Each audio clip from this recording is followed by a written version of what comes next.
দর্শক, আজকের এই ভিডিওটা সম্পূর্ণ আপনাদেরকে সতর্ক করার নিয়তে করা হয়েছে। এই বিষয়ে আমি আপনাদের সাথে এর আগেও কথা বলেছিলাম। এই যে দেখেন, মাওলানা মালেক কবিরাজ আমার ছবি ইউজ করা, প্রোফাইলে আমার ছবি ইউজ করা, এবং আমার সম্পূর্ণ ভিডিওগুলো সে নিজের ইয়েতে ডাউনলোড করে ইউটিউব থেকে নিয়ে। টিকটকে আমার কোনো অ্যাকাউন্ট নেই, আমি প্রতিটা ভিডিওতে আমার বলে দেই। ও করে কি, ভিডিওটিকে এডিটিং করে, মানে ইউটিউব থেকে এটা ডাউনলোড করে এডিটিং করে পাট পাট করে এটাকে টুকরা টুকরা করে তারপর ইয়ে করে, মানে যে কথাগুলো জনগণ জেনে যাবে বা দর্শকরা জেনে যাবে ওই কথাগুলো সে এডিটিং করে বাদ দিয়ে দেয়।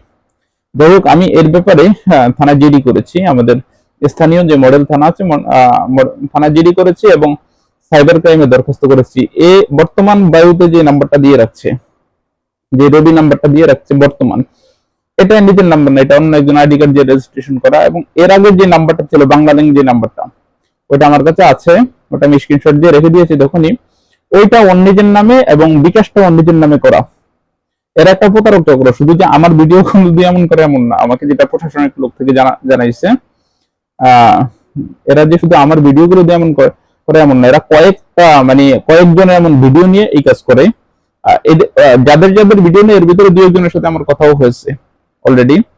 তো আমরা সবাই মিলে এর ব্যাপারে আইনি একটা উদ্যোগ নিয়েছি এবং অলরেডি আমি আমার মডেল থানায় জিডি করেছি। সাইবার ক্রাইম থেকে আমাকে যেটা বলা হয়েছে সেটা হচ্ছে যে আপনি লাস্ট একটা ভিডিও বার্তার মাধ্যমে এর সতর্ক করবেন, কারণ আইনের যে কোনো ধারা আছে বা সিস্টেম আছে। লাস্ট একটা ভিডিও বার্তার মাধ্যমে একে সতর্ক করবেন, করার পরে 2 দিন দেখবেন যে আপনার সম্পূর্ণ ভিডিওগুলো ডিলিট করে কিনা এবং ইমো এবং হোয়াটসঅ্যাপ থেকে আপনার ছবি সরাই কিনা। যদি না সরায়, আমাদেরকে এটার প্রতিফলন কি হয় বা কি আসে এটা দেখিয়ে তারপর আমরা আমাদের ব্যবস্থা নিব। তো লাস্টে ভাই তোমাকে আমি ওয়ার্নিং করছি, আজকে এবং কালকের ভিতরেই তুমি আমার সম্পূর্ণ ভিডিও এবং ইমো হোয়াটসঅ্যাপ থেকে আমার সম্পূর্ণ ছবি সরিয়ে নিবা। কে করতেছো, কি করতেছো, তোমার বাড়ি রাজশাহী, সবই জানি আমি। তো এভরিথিং সবকিছু আমি দেখছি। তোমার সাথে যে জয়েন্ট আছে ওরে আমি কিছুদিন আগেও বলছি ফোন করে যে ভালো হয়ে যাও। তোমরা যে একটা প্রতারক চক্র ফাঁদ পাচ্ছ কয়েকজন মিলে মানুষের এমন টাকা পয়সা হাতে আনার, সবকিছু আমি অবগত করছি এবং অলরেডি তোমাদের নামে জিডি হয়েছে। বর্তমান যে নাম্বার এটা তোমার নামে, এটা তাও জানি। আমি লাস্ট ওয়ার্নিং দিচ্ছি, আজ কালকের ভিতরে সম্পূর্ণ ভিডিও এবং ইমো হোয়াটসঅ্যাপ থেকে আমার সব ডিলিট করে ফেলবা যদি বাঁচতে হয়। সাইবার ক্রাইম থেকে আমাকে যেভাবে দিক নির্দেশনা দিয়েছে আমি ওরকম ভাবে দিক নির্দেশনা অনুযায়ী ভিডিও বার্তাটা বানিয়ে দিয়েছি।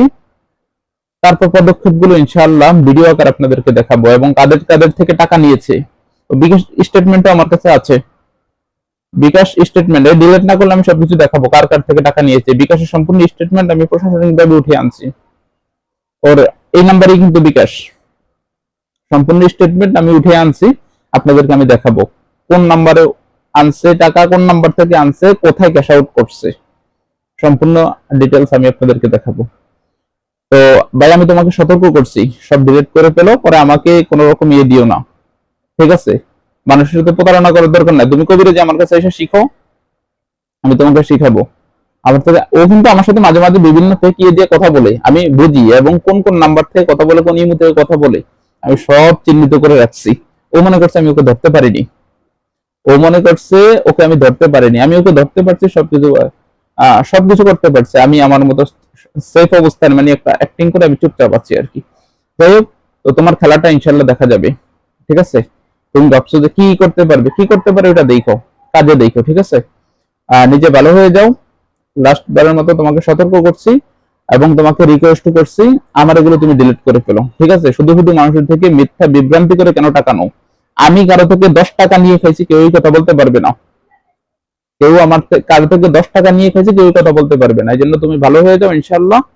আর কোনো বিভ্রান্তি করার দরকার নেই, এগুলো নিয়ে মানুষকে বিভ্রান্তি করবো না।